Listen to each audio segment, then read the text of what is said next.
Today I'm going to go over how I make a complete UGC video. Everything from scripting, filming, and editing, start to finish, all the way to a complete video that's ready to send to the client.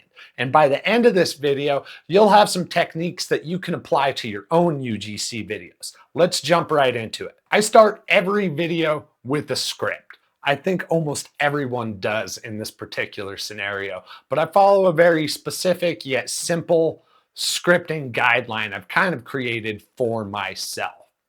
And I call it the hook-body-CTA. Most people call it that, but I have subcategories in there that I use to help guide me through the whole creation process, because everything starts with the script and makes the entire flow of process a lot easier if you take into consideration some of these steps through the process into filming, into editing. So everything starts with the hook. And when I'm scripting my hooks, I start with a 3-part process. And I try to apply at least, you have to have at least one of these.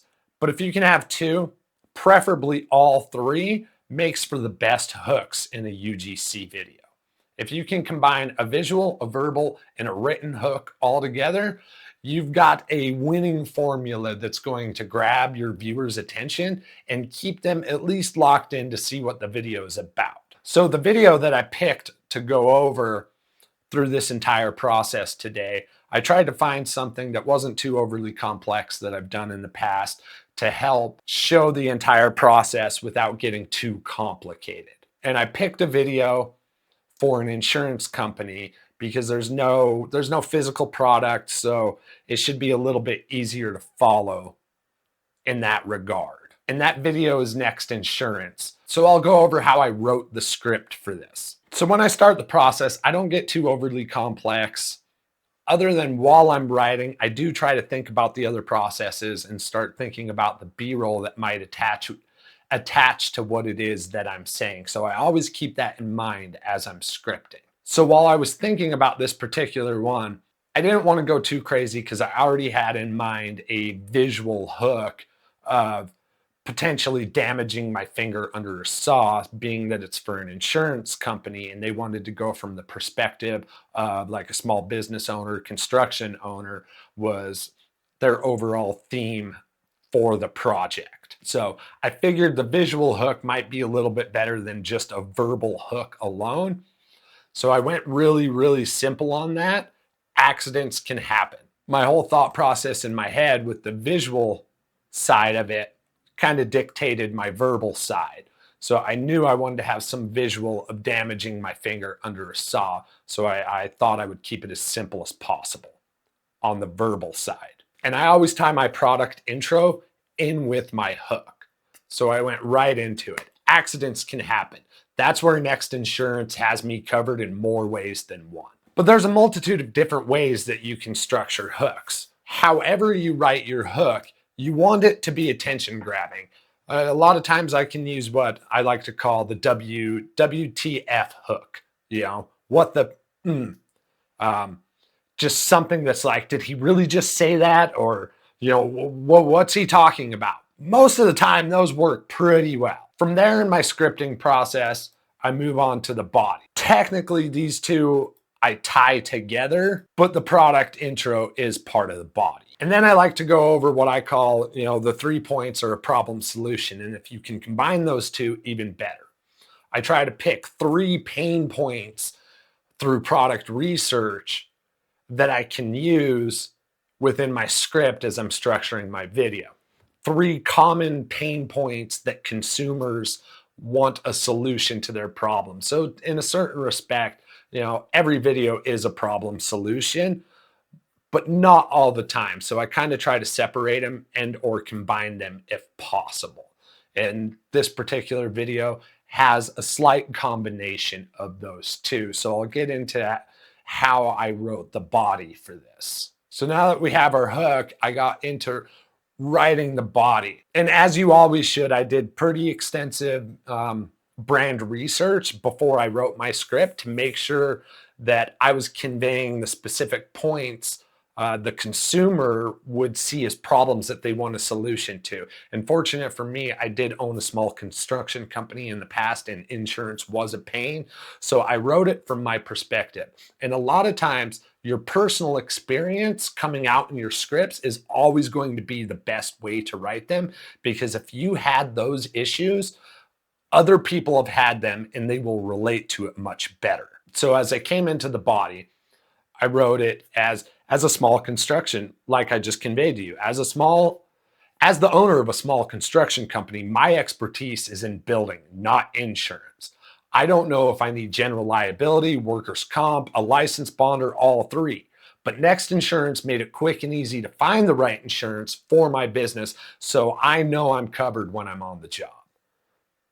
Those are the main pain points of a small construction company owner and having to deal with insurance. Is they don't know, we're not insurance agents.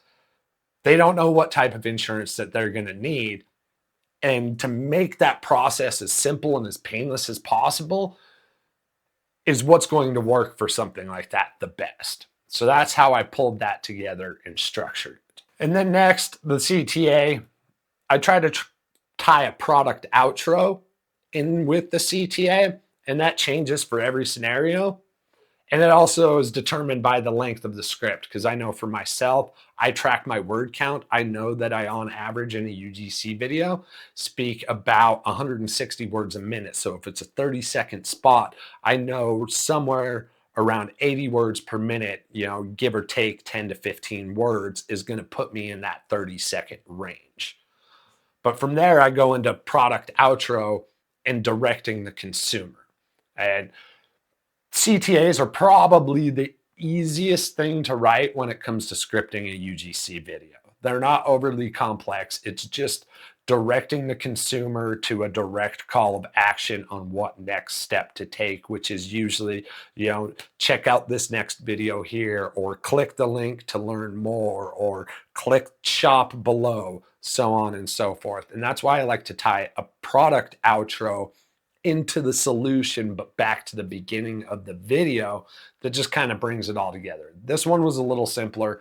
I didn't have to do that, but those are things that I think about while I'm doing it. And this one, like I said, was just extremely simple. Get your free quote today. Visit nextinsurance.com. If you've done your job good enough in a UGC video, by the time they've made it through the vast majority of the body, they've already thought of the solution to their problem that you presented in the video. So directing the consumer to check it out should be pretty simplistic by this point. So like I said, as I'm going through this entire process, I try to think about the B-roll that's going to accompany my A-roll, and that's where we come into filming. So as I've written the script, I try to think about the shots that I'm going to need to visually tell the story that I'm trying to tell. When I start my filming, I try to do all my A-roll first. And your A-roll simply is basically just your talking head portion of the video. So when I'm setting up for my A-roll, I like to think about location. Where am I going to shoot it? Because there's a good chance a portion of that A-roll is going to be used in the video, aside from B-roll overlay. So you want to make sure you have a good framing on your talk to camera. So I try to think about my location and where I'll set up to frame those shots. And then when I start talking about framing, what's my background look like? Am I positioned properly in front of the camera with just the right amount of headspace? Is it vertical or horizontal? Most of the time, UGC is going to be a 9:16 format. It's going on TikTok. So I try to do waist to the top of the head with just basically the search bar width of space at the top of the camera, shoulders within the frame. That way it can also be cropped into a 4x5 by the brand later. So location, framing, and then what's my audio like? Am I filming inside? Am I filming outside? If I'm inside, does the room have a lot of echo? Do I need to adjust the gain on my microphone? Am I outside? Do I need to put a windsock on because the wind's blowing? Things like that. And then I'll go through filming all my A-roll, and here's an example. In construction, accidents can happen. In construction, accidents can happen. As you can see in this particular shot, I've set up my location, tried to set up my scene. I have my saws in the background. I'm working as a construction worker. That was all part of it. So I had to take into consideration the audio outside. And I'll do a couple of takes. Sometimes you'll mess up. Sometimes I like to use different vocal inflection and choose which one kind of sounds the best. And here's another shot of A-roll from a different angle and different perspective. I don't always shoot my A-roll in a single individual spot. Sometimes it depends on the brand and what's going on and what my B-roll is going to be. But this particular one, I broke it up and I shot my A-roll in different sections. I shot my hook over here, and then I kind of changed perspective and I shot portion of the body here. And in another clip you'll see later, I shot the last section of the body in the CTA in 2 other locations. And this is that section of body. And understand you're probably going to mess up several times. It's okay. And sometimes that's why it's better to break it up into multiple different shots, so you're not trying to do a one take your entire script where you have to have it perfect. Next Insurance made it quick and easy to find the right insurance. Next Insurance made it quick and easy to find the right insurance I need right from my phone, so I know I'm covered when I'm on the job. And as you can see, I made a couple mistakes there. I had to look back at my script, and sometimes my script will change as I'm actually filming because my natural vocal pattern, I want to say different words than what it is that I wrote down, just because I naturally speak different than we write. And those are a couple examples of filming the A-roll, setting up your location, your framing, and audio. From there, I move on to my B-roll. And I try to film all my A-roll at once, and then I'll go through and I'll film all my B-roll. And it's kind of a similar process when it comes to filming your B-roll. You want to set up your visuals. I try to shoot my B-roll from multiple different angles just to make sure I get the shot that I need, because it's easier to have too much B-roll than not enough B-roll. Yeah. And then you also have to take into consideration product placement, product logos. You definitely do not want to have another brand's logo in one brand's video. Brands don't like it, and it's highly unprofessional. So you've got to pay attention to your logoing. Make sure your logos are placed where they're visible throughout the shots and where you're able to still get that shot. So I'll go through a couple of the B-roll examples that I shot for this video before we jump into editing. So this was the B-roll that I had shot for the hook. I came up with this concept of shooting very specific angle shots to make it look as though I was holding the piece of wood, and I ran the saw through my fingers and got an injury, when all it really is a glove with a couple jalapeno cheddar dogs stuffed inside, and I held the glove down and shot it from a way that you couldn't tell I was holding the glove.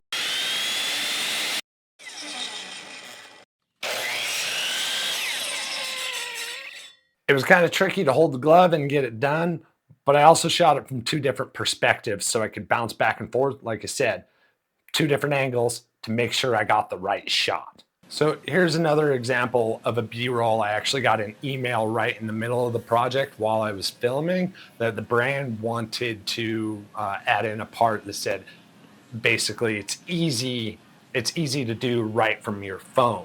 So I had to add a line in there and then also shoot some B-roll showing how easy it is to get a quote for insurance right from your phone. And this is very common for digital products and apps and websites and such like that, shooting a perspective of you just going through the phone. So there's another example of a B-roll. And when I show how I do editing and we jump over into there, you'll get a greater sense of the amount of B-roll. Typically in a 30-second UGC video, you're usually going to want anywhere from 6 to 12 B-roll shots on the bare minimum. It really depends on the product, the brand, the script, the length. But the structure is always going to be the same, at least for me. If you're someone who's been looking to get into UGC or content creation and don't really know where to start, UGC is by far the fastest way to securing a full-time income in content creation. I put together a comprehensive course training new and beginning creators from talk to camera skills all the way to finding and securing your first client. If you want to learn more, book a free call. My email and Calendly link will be in the description. And then we move on to editing. And I structure it the exact same way as I go into scripting, as I go into filming, and then into editing. I do all my A-roll first.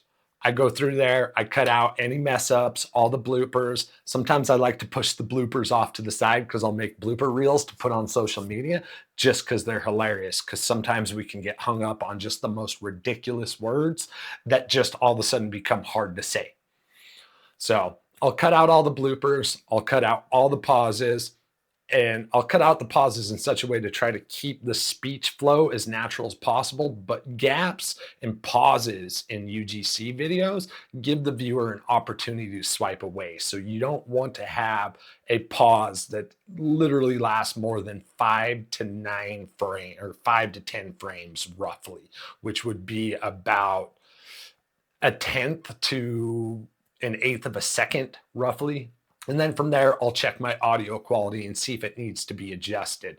And when we jump over into my editing software, I'll show you, and most of them when it comes to audio are the same. I like to keep my audio decibels at about -6. That's the perfect range for most people listening because you can turn it down and still hear it, but if they want to make it louder, they can with their device.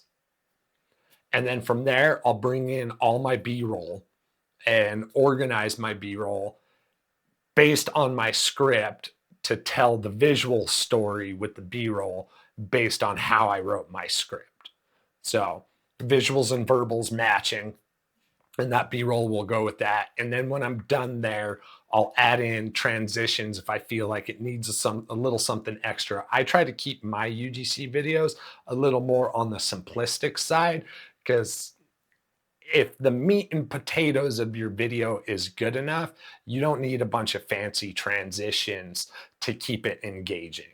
The video should do it all on its own. And I try to structure it. I think about it like this. Think about it like a movie. Do you notice the transitions in your basic scenes in a movie, but everything flows pretty smoothly? That's how I like to put it all together and think about the way I edit the B-roll into a UGC video. And then from there, depending on the client, I'll add in final audio, whatever music ties in best with that. And I should have said that way back at the beginning. I will try to think of the audio before I even start any of the process. What vibe does this video have? And try to think about what that music is going to be ahead of time. But music is kind of becoming a more difficult one these days because of Universal pulling out of their TikTok contract. So I haven't been offering as much music in UGC videos just because it's become very problematic for copywriting issues at this time. And then from there, I'll finalize it with captions. So let's jump over to my editing software. And as you can see, this video has already been edited because I've already submitted it to the client in the past, but this is the one I wanted to use to go over. So I blocked out everything. So all you can see is the A-roll right now. And a lot of times I'll stretch this out so I can see the waveform on the audio real well. Sometimes I'll detach it, sometimes I won't. It really depends on the video, but I'll bring all my A-roll in sequence and I'll cut out all the gaps and all the bloopers. And like right here on the hook, I can stretch it out. You can see all that dead space that was there. And that's literally everything I cut out. If there's weird pops or noises, you can add a constant gain in between them to kind of smooth the transition of your audio. But go through and cut out all your dead spaces, all your pauses, and any mistakes, and tighten everything up together. Like I said, a few pauses are all right, but you want to keep them short. Like looking at this one right here, you're talking about, that was 7 frames. Almost indistinguishable by the human ear when it's that quick. It just sounds like a natural pause in a conversation. Now I'll show you how all that came together as the A-roll with all the pauses cut out, and that's the base of the video. In construction, accidents can happen. That's where Next Insurance has me covered in more ways than one. As the owner of a small construction company, my expertise lies in building, not insurance. I don't know if I need general liability, a license bond, workers' comp, or all three. But Next Insurance made it quick and easy to find the right insurance for my business right from my phone, so I know I'm covered when I'm on the job. Get your free quote today. Visit nextinsurance.com. So you're probably thinking at this point, why was there a long pause at the end while cutting with the saw? I had a structure in mind while scripting the video that's how I would end it and wrap it up and pull in the Next Insurance logo. So after I've got all those pauses cut out, then I move on to my B-roll. So this was that B-roll clip that I showed you earlier of me damaging my finger. That was part of my visual hook. And I shot it from multiple different perspectives. And I cut that in so it visually made sense what was going on with my verbal hook. And then from there, I brought in the product intro in the script. So that's where I started to show the app on the phone as the product intro before coming into the body. And then from there, within the first 5 to 10 seconds, I like to show my face so it gives it some something personal, so it doesn't just feel like your average advertisement to the viewer. In construction, accidents can happen. That's where Next Insurance has me covered in more ways than one. As the owner of a small construction. So now you can see I'm heading into the body. So everything was construction related. So I tried to structure my B-rolls in a way that would kind of flow like I'm working on the job site. I'm sawing this piece of lumber. Now I'm inside where this project is happening with my tools laid out, showing that I am a construction worker, installing the product as I'm talking about insurance for my business, for my construction company. And I kept going with product layout on the job that I'm working on, installation. So every video is going to be different. So trying to generalize exactly how you do this is really difficult because every shot's going to be different. So I can't tell you, you need to do this, you need to do that, so on and so forth. That's why the structure is here. Or I guess that's why the structure is over here when it comes to scripting, because that helps lay out exactly what you're going to do for B-roll as you're writing your script. And then as you're filming it, you know what visuals you're going to be. So you're going to know where they're going to go in your script and how to piece it together, which does simplify your editing in the long run.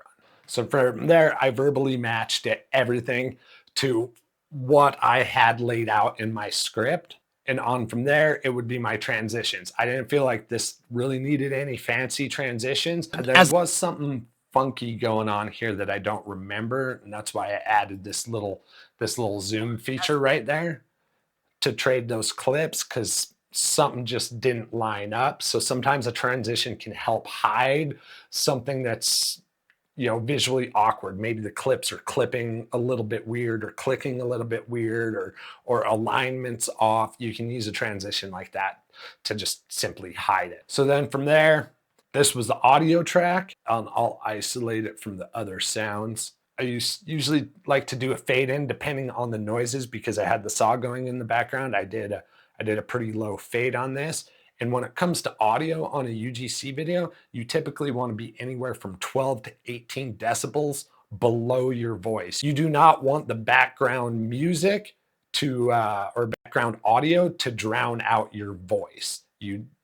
They should not be in competition. Your background music should always complement it and almost be unnoticeable. It's there, you can hear it, but you don't pay much attention to it. But if it's not there or it's too low, you know something's missing. But this was the track I picked. Country, working man, blue collar kind of sound. And I think it flowed with the final product really well. And the last thing I always do is captions, because for me, they're a nightmare. A lot of people use CapCut. CapCut makes captions pretty simple. I use Filmora only because I've been using it for years. I'm familiar with all the tools, and I don't want to pay a monthly fee for other programs. And I already know this, so I don't want to learn a new software. These auto-generate very similar to CapCut or other programs like that. You just got to do a lot of tweaking, but either way, I always save captions for the last. Some of these went a little wide, but when I do my captions, I try to stay relatively neutral. I always do an outline, a little bit of a shadow to kind of make them pop, and usually never more than 2 to 4 words per line. You want it to flow, but you don't want it to be so many that it's cutting off on the edges, or it gets difficult for the viewer to track because there's too many words or big blocks of words. So 2 to 4 seems to be the perfect pace for the eye to read to follow along with the video. And that is my complete process of how I go through making a UGC video, start to finish, scripting, filming, and my editing process. And we'll jump over and take a look at the completed video right now. In construction, accidents can happen. That's where Next Insurance has me covered in more ways than one. As the owner of a small construction company, my expertise lies in building, not insurance. I don't know if I need general liability, a license bond, workers' comp, or all three. But Next Insurance made it quick and easy to find the right insurance for my business right from my phone. So I know I'm covered when I'm on the job. Get your free quote today. Visit nextinsurance.com. And there it is. That's my complete process of making a UGC video start to finish, and my entire methodology of how I go through from the very beginning all the way to the end to the completed video that's ready to put off to the client. And if you found value in this video, please don't forget to like and subscribe. And check out this video here if you want to learn more about how and where I get some of the collaborations through the websites and apps that I use. Thanks.